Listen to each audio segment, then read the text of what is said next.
Hey guys, Matt Allen here. Welcome back to Tactical Bassin. We're working our way through some of these videos on crankbaits, a subject that in the past, we had just dabbled in. Just hadn't gotten around to talk to you guys about some of the fine details, the different styles of baits, the specifics of actions, some of those things that make a huge difference. Tim and I just hadn't had time to cover it, so we're working our way through those subjects now. Today I want to talk to you guys about Magnum Squarebills. Not Magnum crankbaits specifically today. That'll be its own separate video for the deep divers. But the Squarebills themselves today will be a little bit shorter video. The first time I saw these baits, they've been out for a few years now, and I wasn't sure if they really had an application in my fishing. My main lakes don't have, well, actually they have tons of bluegill in them, but our bass have so much shad and other things to eat that they don't always target those bluegill. And the first time I saw these baits, I'm thinking bluegill imitator. And if you're wondering why my baits don't have hooks on them, I'm so paranoid about rust in my boxes that if I have a bait, once it's been battle scarred and beaten up, I take the hooks off so I don't rust out my box. So a bunch of the baits don't even have hooks on them in here, especially the ones that have just been mauled.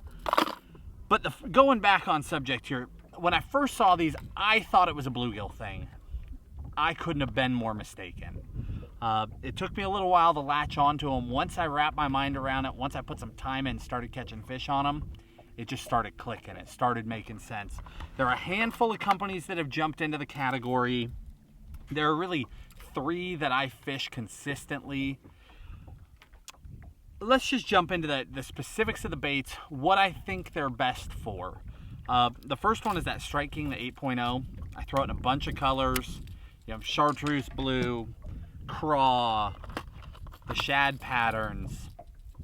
I don't throw it in bluegill, but like I said, in the waters I'm on, I don't think it's specifically a bluegill thing.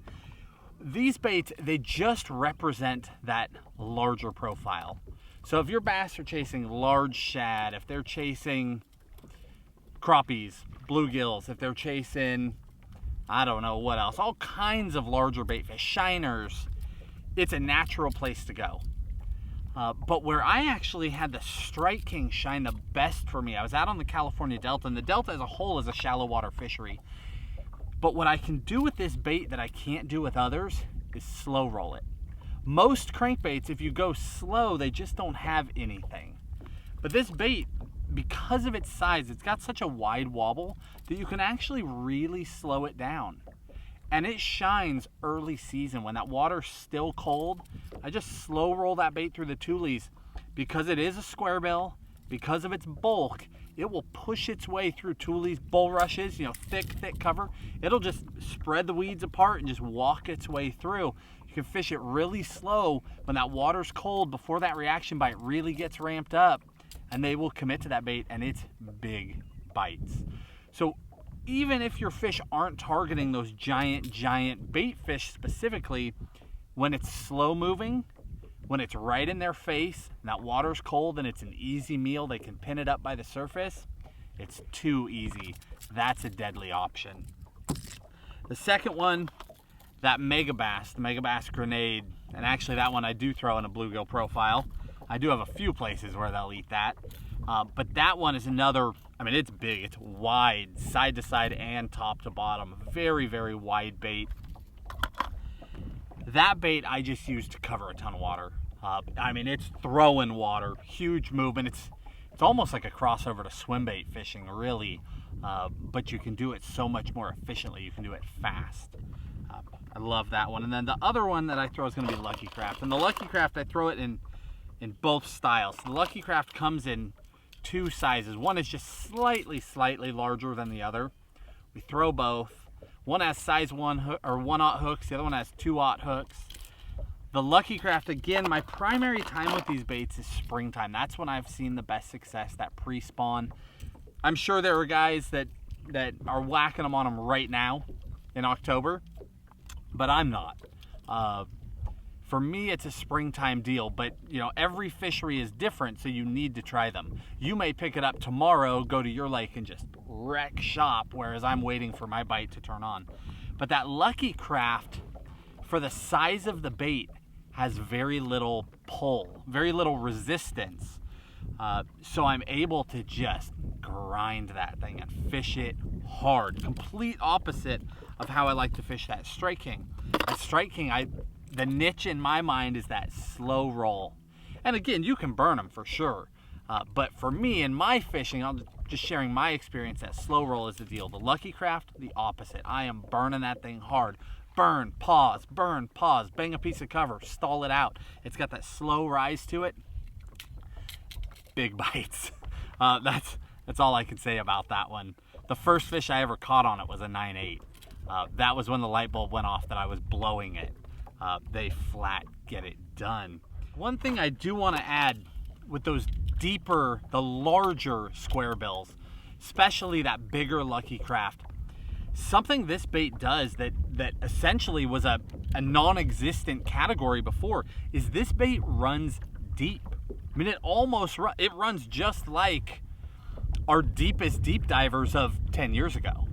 So you can get down into a depth range where they've never seen a bait of this size that can still deflect, that can still be fished aggressively. This isn't that big, wide wobbling deep crank, get down there, bang through a rock pile.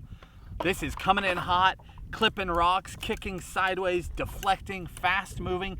You're reaching down into a depth range to fish where they have never seen that speed or that style before. It's completely different.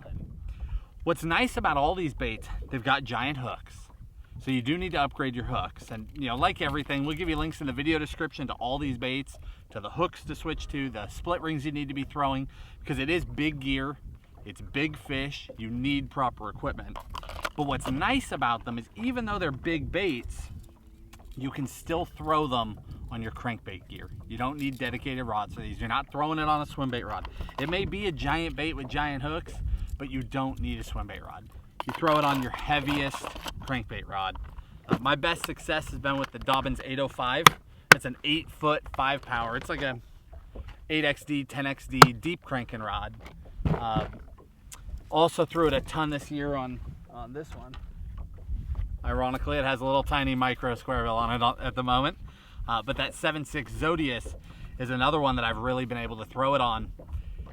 These rods, they have enough bend deep into the rod that even though those baits are heavy, you can really lob them. And that's all you need, because the baits have enough weight. They'll sail themselves. And then you can just burn on those things. And what's cool about them is the rods load so deep because they're long rods. So it flexes so deep on the retrieve that when the fish hits it, even though it's a crankbait rod, the rod's already loaded. So when they hit it, it's a pretty stout rod and you get a good hookup on them. It's not like a normal crankbait setup where you're burning and they eat it and you've got all that rod you have to load up. That's already eliminated. So you use that big rod, it's already bowed up on your retrieve, they hit it, and you've got them on a 1/0 or a 2/0 hook. When you're swim bait fishing, you could never do that. We use completely different rods because the rods aren't pre-loaded, so you need a much stouter rod. But for this, it's perfect. Once you hit those fish, and because the hooks are big, we do hit them hard. You crack them. It's not like that Squarebill or deep crank and lean into them. When I feel that thump or I feel them load up, I do hit them because it is a big hook and you do want to bury it. But once that's done, just lean back, let it crank, it's a crankbait rod. Let it do its job. Fight that fish slow. We fish them, I'll either throw it on 20-pound fluoro or 30-pound braid to a 17 to 20-pound mono leader.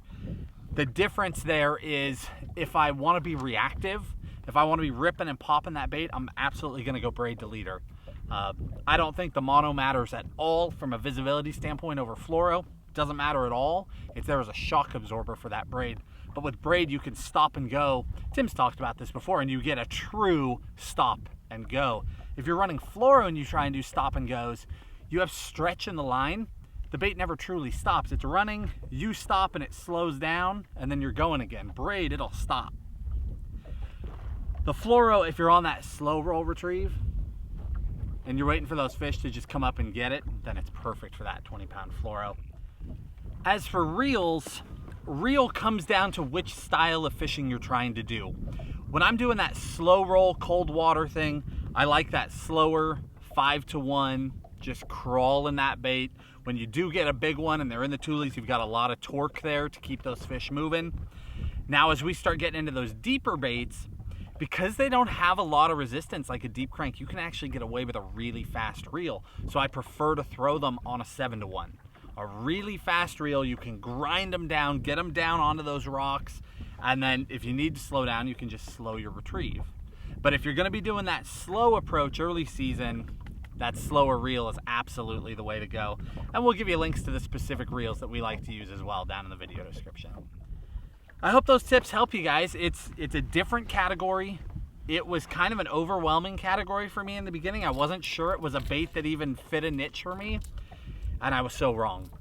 They catch small fish, they catch giant fish, and they have an application where most other crankbaits don't. That cold water scenario is just awesome. It truly fits a very unique niche in your fishing. But don't be afraid to tie it on, go out and chuck it right now, because you just never know. You may come around the corner and wail on them in October.